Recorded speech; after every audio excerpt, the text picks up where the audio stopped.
Hey, do you sometimes get lost in your Amigurumi? Let me show you how you can read your project like a map.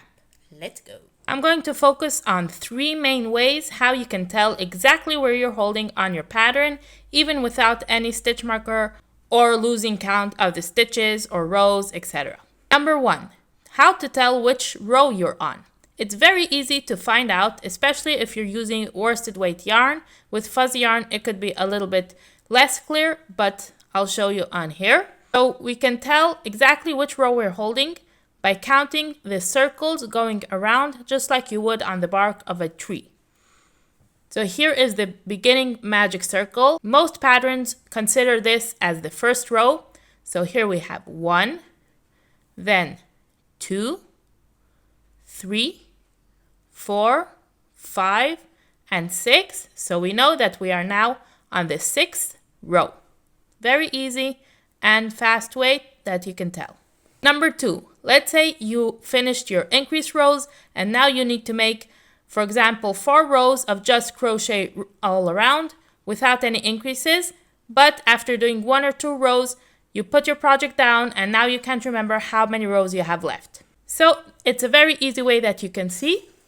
We're going to look very closely and find where the increases are. So here we can see that there are stitches, single crochets. Here we can see there's 1 in one place, 1 in one place. And here we can see that there are 2 stitches in the same space. So this is an increase. So if we see here an increase, that means that this was an increase row.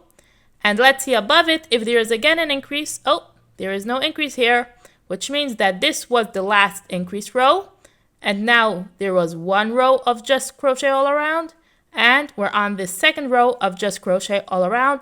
So if you need 4 rows, then you need just 2 more rows without any increases.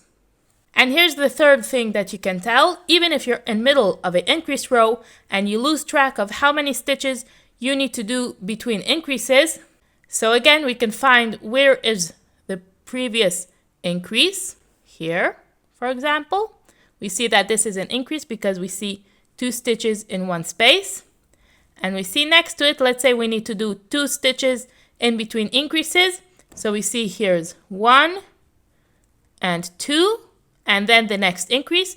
So we know that this is a row of 2 stitches between increases. So with that, you can either tell when to do the next increase or tell which increase row you are on. I hope that was useful and happy crochet!